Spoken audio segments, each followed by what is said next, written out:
Darling, what kind of shit question is that you on, Fred? Oh. That was going so well. Oh, God. Man who 1.5 billion people watched at Live Aid. The voice behind Bohemian Rhapsody. The showman who could make 100,000 people sing in perfect rhythm. Yes, we are talking about Freddie Mercury, the one and only. The Freddie was the greatest rock singer of all time. But when he walked out on August 9th, 1986, no one knew it would be his last concert ever. But there were signs.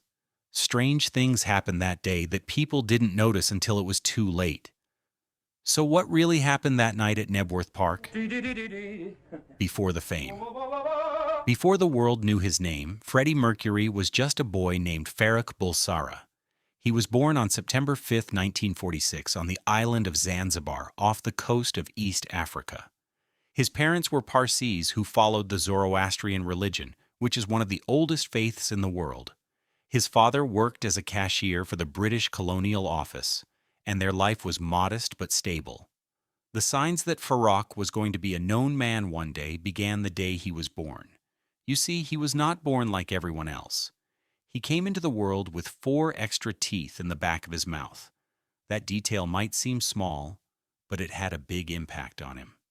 Those extra teeth pushed his mouth forward, gave him a distinctive smile, and made him self-conscious growing up. But instead of having them removed, he kept them. Freddie later believed that the structure of his mouth helped him hit powerful, wide-ranging notes.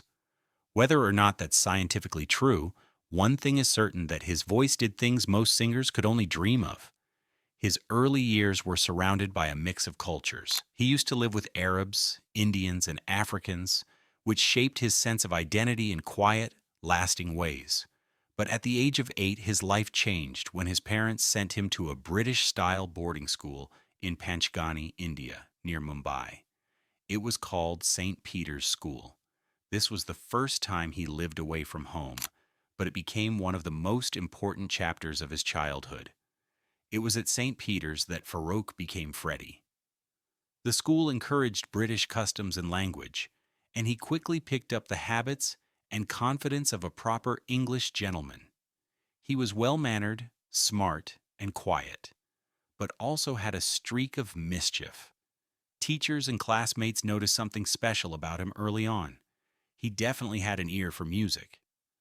One of his teachers heard him sing and immediately told his parents that they should pay extra for formal music training. They listened. That single decision, just a small push at the time, ended up shaping the rest of Freddie's life. He began taking piano lessons, learning Western classical music, and performing in school events. He was shy in real life, but when he sat at a piano, something in him would change. And that was enough to motivate him to pursue his musical career. Freddie lived in India for most of his childhood. He grew up in a deeply traditional setting, but managed to find his own rhythm within it. Then came 1964, when everything changed again. Back in Zanzibar, political tensions were rising. A revolution broke out, and things turned violent. Hundreds of people were killed, and it was no longer safe for families like the Bulsaras, who were part of the Indian minority. They had no choice but to leave. The family packed their things and fled to England. They settled in Feltham, which is a town in the western suburbs of London. For Freddie, this was a huge change. He was 17 years old and suddenly had to start over in a new country. The family lived in a small house and struggled financially. They were not part of the upper class, and they didn't have connections. But Freddie didn't complain. He got to work. He enrolled at Isleworth Polytechnic and later went on to study graphic design at Ealing Art College. To earn money, he worked odd jobs, including washing dishes at Heathrow Airport. He was not famous yet, but he was already becoming the man the world would soon recognize. So how did he enter the musical world? The rise of a star. London in the late 1960s was bursting with new sounds. Psychedelic rock, glam rock, and blues were all colliding to create something electric. Freddie had grown up listening to Western music as well as Bollywood melodies, and now that he was in London, He was itching to be part of the new era of music. He started hanging around musicians, going to gigs, giving advice, and sketching ideas. Even when he was not performing, he acted like he belonged on stage. It was at Ealing that Freddie met Tim Staffel, a fellow art student who played in a band called Smile. Smile was already on its feet with two other members, guitarist Brian May, a physics student with wild hair and a homemade guitar, and drummer Roger Taylor, a dental student with a rock and roll edge. Freddie clicked with both of them right away. He became their #1 fan, always offering feedback and slowly inching his way into the picture. In 1970, Tim Staffel left the band. Freddie immediately stepped in as lead vocalist. This was his moment. One of the first things he did was rename the band. He wanted something bold and regal, so he called it Queen. Freddie also changed his last name to Mercury, which was inspired by lyrics from one of his own songs that mentioned Mother Mercury.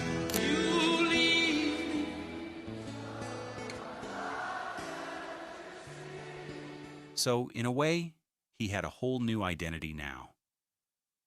Queen's early days were not easy. They played small gigs wherever they could, trying to get noticed. Freddie was always experimenting, as he wanted the band to sound different, look different, and feel different. He wore flowing shirts, painted his nails, and moved with a confidence most singers didn't dare to show. People didn't always know what to make of him, but they didn't forget him either. In 1971, the band finally found its missing piece, bassist John Deacon. Quiet, technically skilled, and reliable, Deacon was the balance the group needed. Now the classic Queen lineup was complete. They started recording demos and eventually signed with Trident Studios, which gave them access to better equipment, but very little money. Their first self-titled album was Queen, which came out in 1973. It got good reviews, but barely made a dent on the charts. Still, it introduced the world to their sound, which included complex guitar solos, layered harmonies, and Freddie's dramatic vocals. In 1974, they released their second album, Queen II. It was ambitious and theatrical, filled with fantasy themes and long instrumental sections. It climbed a little higher in the charts, but they were still waiting for a real hit. That hit came later in 1974 with their third album, Sheer Heart Attack. It featured the single Killer Queen. The song was unlike anything else on the radio. It had clever lyrics, a glam rock bounce, and an instantly memorable guitar solo by Brian May, played using a sixpence coin instead of a pick. Freddie wrote the lyrics before the music, which was rare for him. This was the song that made them famous. Killer Queen reached #2 in the UK and #12 in the US. Finally, Queen had arrived, but Roger Taylor was worried that the song's playful sound would make the band seem less like a rock group and more like a novelty act. In fact, there was a debate about whether to include the song at all. It was recorded last, almost as an afterthought. Freddie was not fazed, though. He believed in big ideas, even if they didn't always make sense to others. And the next big idea was about to make history. By 1975, Queen was ready to take a major creative leap. They began working on their fourth album, A Night at the Opera. It would include the most ambitious song of their career, including Bohemian Rhapsody. It was Freddie who mostly wrote it. It had no chorus, shifted between ballad, opera, and hard rock, and ran nearly 6 minutes long. The record label didn't want to release it. Radio stations said it was too weird and too long. But Freddie didn't back down. Their manager secretly gave the track to radio DJ Kenny Everett, who played it on air 14 times in one weekend. Listeners went crazy. Bohemian Rhapsody became a cultural explosion. In fact, it hit #1 in the UK and stayed there for 9 straight weeks. It was unlike anything audiences had heard before, and they loved it. The success of Bohemian Rhapsody pushed Queen into a new league. But behind the music, Freddie was always watching every detail. He designed Queen's iconic crest, which blended the zodiac signs of all four members. He had the vision, the style, and the confidence to shape not just the music, but the band's entire image. Even their music videos broke new ground. The video for Bohemian Rhapsody, which was shot in just 4 hours, was one of the first ever made specifically to promote a single. It became iconic. That now famous shot of the four members' faces in a diamond shape came from a visual feedback trick and ended up being one of the most recognizable images in rock history. As their confidence grew, so did their shows. They started adding elaborate light rigs and stage effects. Freddie, who had once been shy on stage, now strutted across stadiums with a half-mic stand. A happy accident that happened when his stand broke mid-performance, and he just kept using it that way. With every album, Queen became more famous. By the mid-1970s, Queen had carved out a space no other band could touch, and Freddie Mercury was the heartbeat of it all. Went global. After the explosive impact of Bohemian Rhapsody, the band followed up with hit after hit. Songs like Somebody to Love, Tie Your Mother Down, and We Are the Champions proved they were not a one-hit wonder. And Freddie Mercury was now a full-blown icon. But it was the live shows that really set Queen apart. They toured non-stop to packed stadiums across Europe, Japan, South America, and eventually North America. In 1977, they released News of the World, featuring We Will Rock You and We Are the Champions. The call-and-response claps and stomps became a permanent part of stadium anthems. In 1980, they crossed over to the U.S. mainstream with Another One Bites the Dust. Written by John Deacon, the track had a funk and disco vibe, and surprisingly, it was Michael Jackson who urged them to release it as a single. It became Queen's biggest American hit.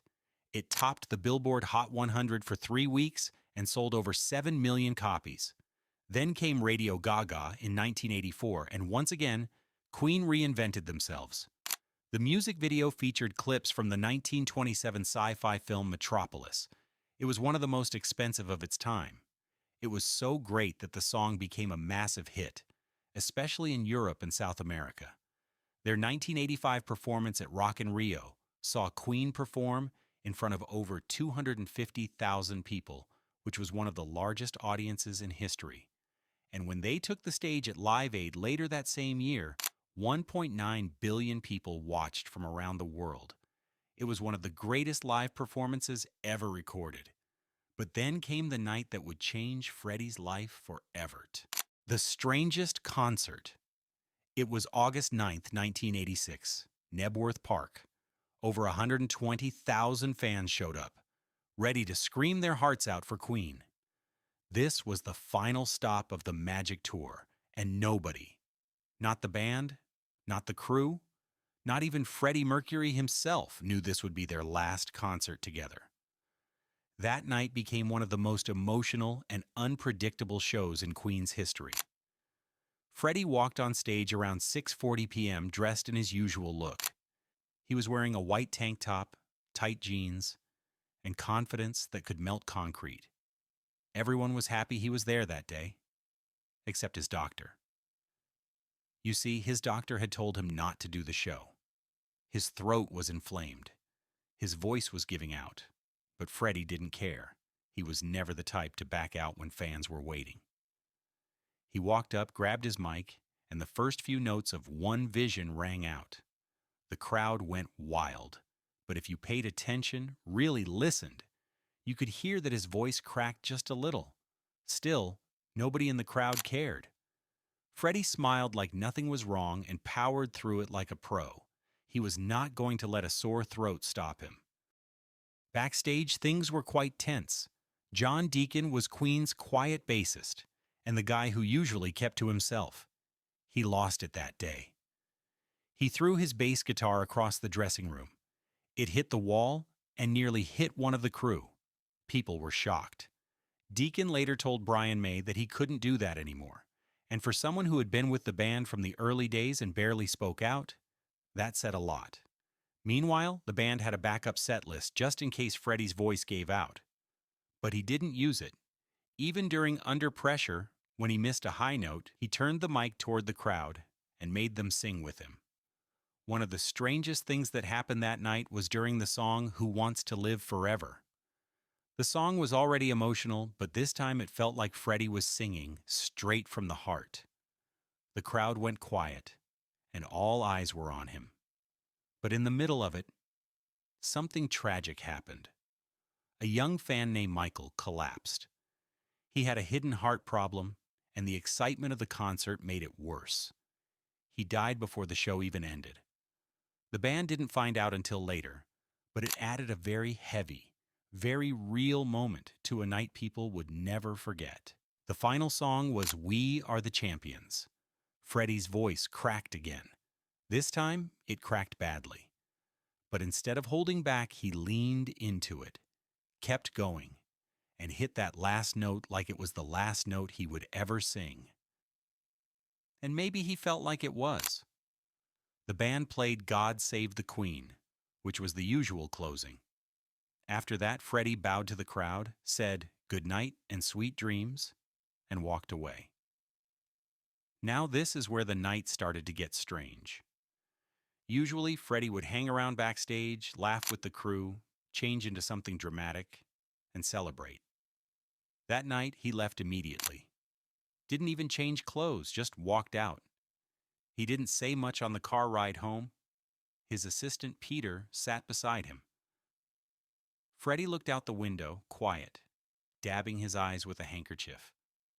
That's when people started wondering if he already knew. Was this his goodbye? He left behind his bracelet, too. The one he wore to every single show since the late 70s. A cleaner found it hours later and returned it to him. But that detail says a lot that maybe he had already planned that this was going to be his last concert ever. After that concert, Freddie disappeared from live performances. He focused on studio work, but fans barely saw him in public. Rumors started when he suddenly lost so much weight. He looked tired. Tabloids printed lies and guessed about his health. Still, Freddie never confirmed anything. In 1987, he was diagnosed with HIV. He kept it quiet. Not even all his friends knew. For years, he worked on music while quietly battling the illness. He recorded Innuendo, even when he could barely stand. He pushed through the pain just to finish vocals. On the song The Show Must Go On, Brian May didn't think he could do it. Freddie took a shot of vodka, stepped in, and nailed it in one take. That was who he was. His last public appearance was at the 1990 Brit Awards. He looked frail, spoke only a few words, and stepped off stage. That was the last time fans saw him alive. On November 23, 1991, Freddie finally told the world he had AIDS. Sadly, he died the next day, peacefully, at home. He was just 45 years old at that time. That was the day the world lost the greatest rock singer of all time. Now tell us, what's your favorite Queen song of all time? Share with us in the comments below. And don't forget to subscribe for more untold facts from the world of music legends. Goodbye for now.